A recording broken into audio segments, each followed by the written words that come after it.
Hello, hello, hello, my friends, and welcome back. I hope that everyone has been staying steezy.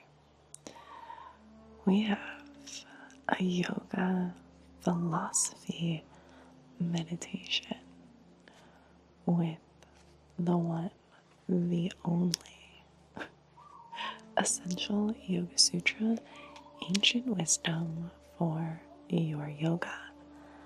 Let's get into it. We got our daily dose of meditation. So, we've just been random flipping to a page and chilling, chatting, talking about it. So, get cozy. We're going to pick a page, right? I feel like towards the front. Ooh. Okay, the first cornerstone, the cornerstone on meditation. Here we go. Page 2, it begins with meditation. Let us all take 3 breaths together to center ourselves to begin this practice. Deep inhale.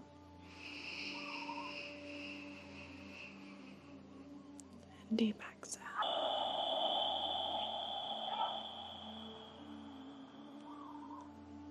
Noticing the sounds around us, not getting distracted. Inhale. And exhale. Using the sounds around us as tools to dive deeper into this practice. Last one, deep inhale. Deep exhale.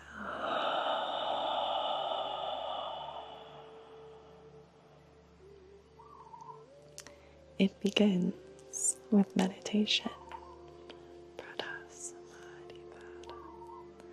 The Yoga Sutra has 4 chapters, 4 cornerstones upon which it stands like a table on 4 legs. The first chapter describes 5 crucial steps that we shall pass through during our spiritual journey. This journey always begins from pain. We see death, we see people suffer, and we dream of saving them. And the journey ends when we change finally into a sacred being who actually has the power to save them. In between its beginning and its end, the road we travel has 5 parts, 5 paths, each one leading into the next, each one marked by its own special milestone. Stepping up to each new path from the one before, it can only be done in one way. We must be in deep meditation. We must learn to meditate.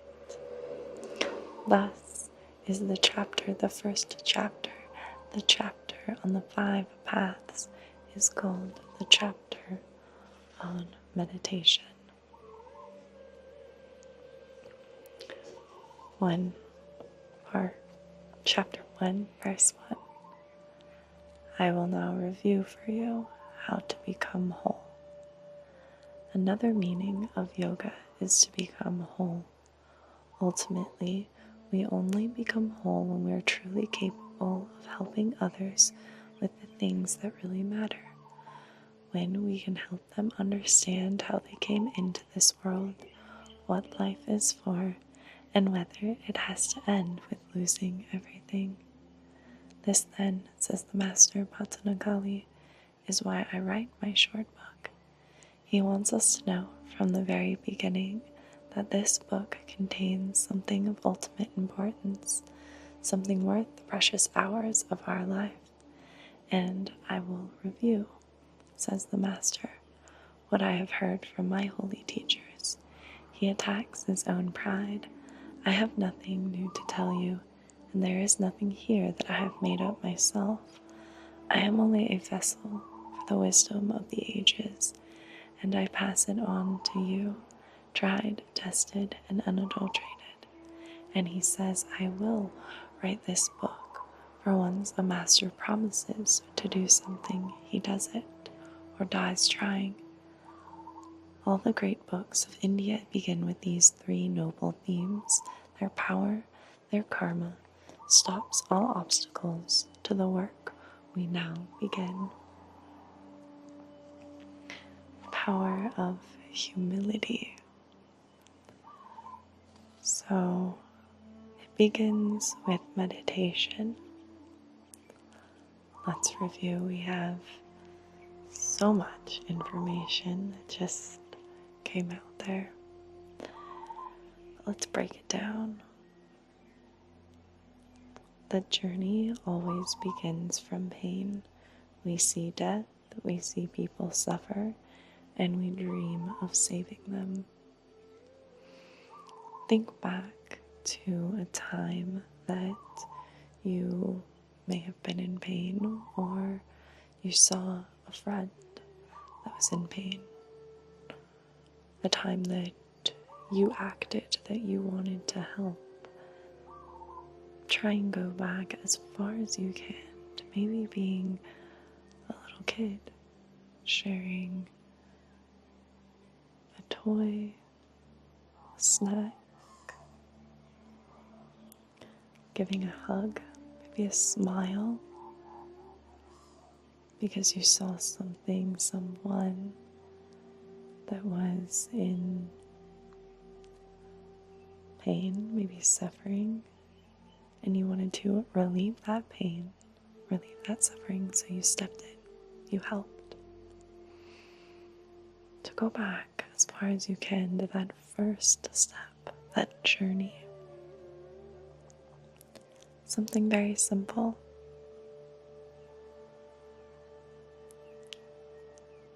Now our mind may go back to a time when someone helped us, right? It was a time maybe where you needed help, you needed saving.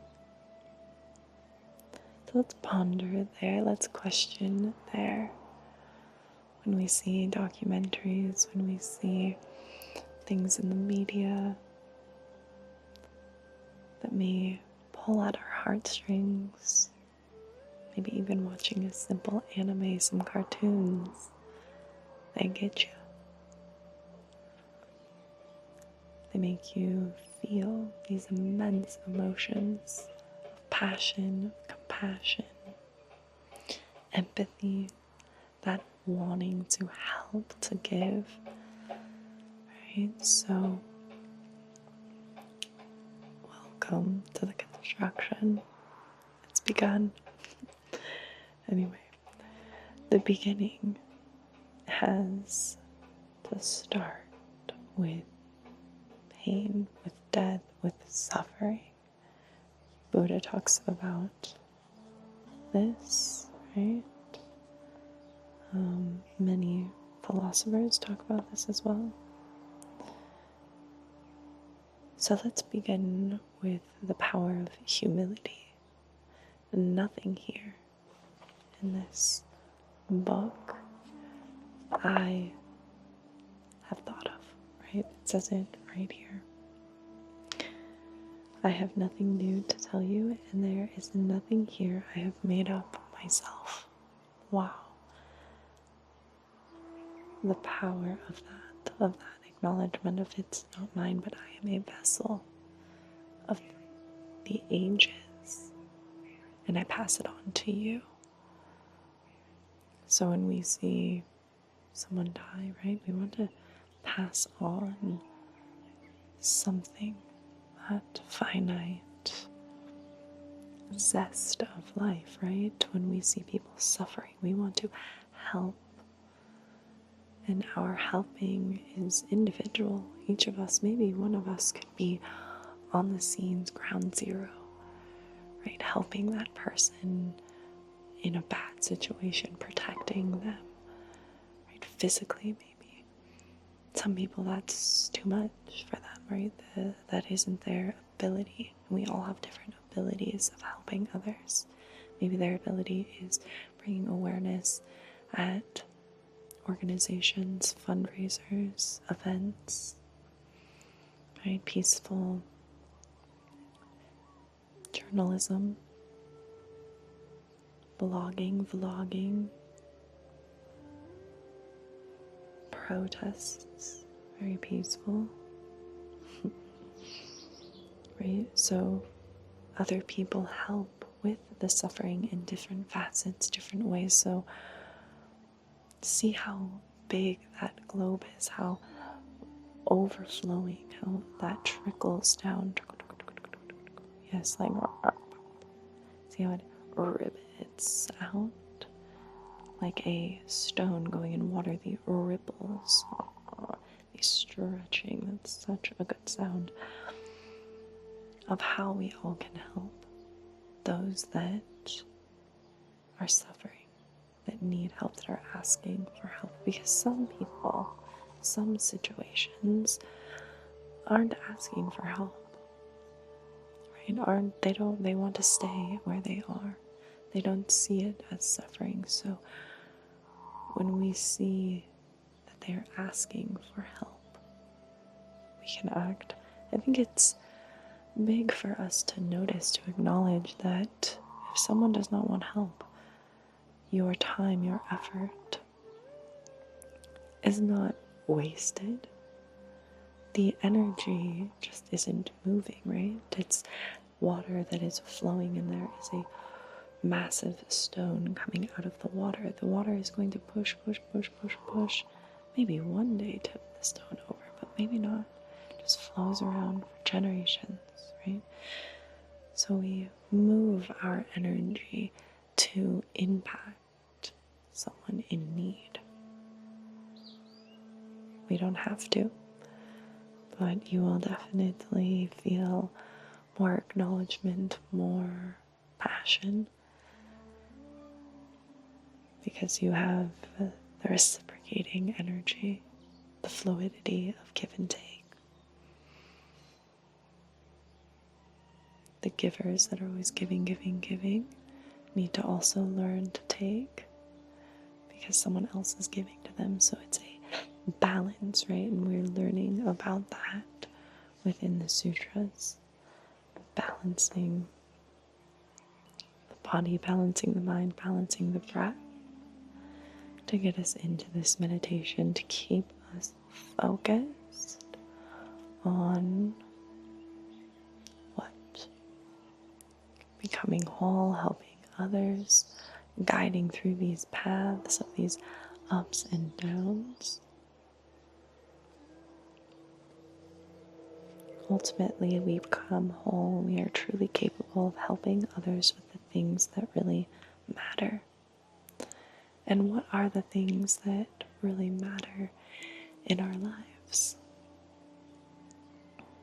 Well, here they say when we help them understand how they came into this world, what life is for, and whether it has to end with losing everything. These are very big thoughts, ideas. So diving into them slowly, questioning, asking yourself, how did I come into this world? I mean, you guys were the sperm that won, right? So we won that big race. You won. You got here. Wow. And what life is for? What is this life for? Question that. Ask yourself, what is your life for? On a very simple level. You know, maybe you're a father, maybe you're a mother, maybe you're a son, a daughter. Right? That life, what is that for? It's such greatness, right? So asking, what is life for? Maybe when you're just laying out under the stars or out in nature, you look up to the sky, you just ask and see what comes to you. It will be different for all of us because each and every one of us is at a different level, is at a different, we're all different. That's what I have to say on that. So calling upon those things, questioning upon those things, right, is wisdom in itself. We were just talking about that the other day. So,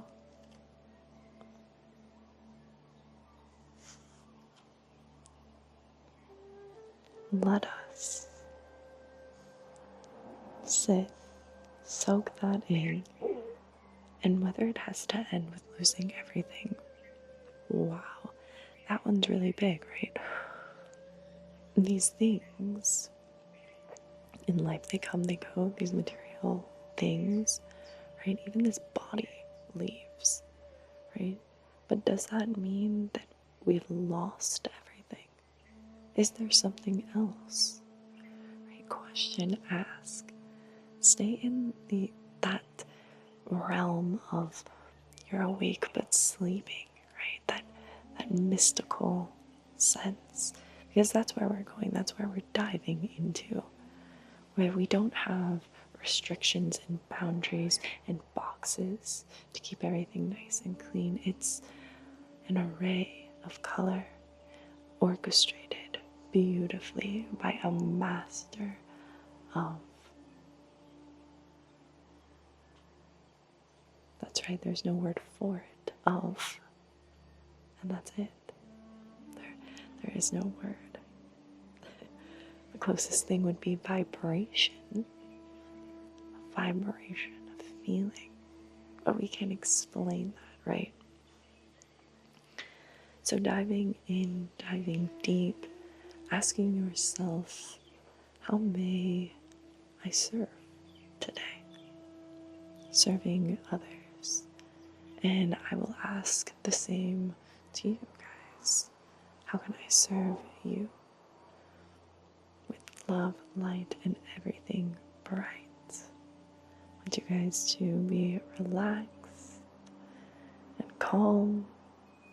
Go throughout your day, go throughout your week with some fun, with some interesting thoughts. Life is so exciting. With that excitement, we create ourselves. My mom used to tell me all the time, boring people are boring. If you're bored, you must be boring. I thought, what? So, I wanted to be exciting. I wanted to be loving. I never said I'm bored, really, ever. I was moving, being inquisitive. I always loved that. Well, I love you, Mom. So, attack your own pride. There is nothing new here that we have learned, that we have made up ourselves. Nothing. But we are a vessel. This vessel is the wisdom of ages. We pass it on. So what do you want to pass on? What is worth your precious hours of the day? So think about thoughts, things, and those airy wings that they fly around on. With that, my friends, I hope that everyone stays here.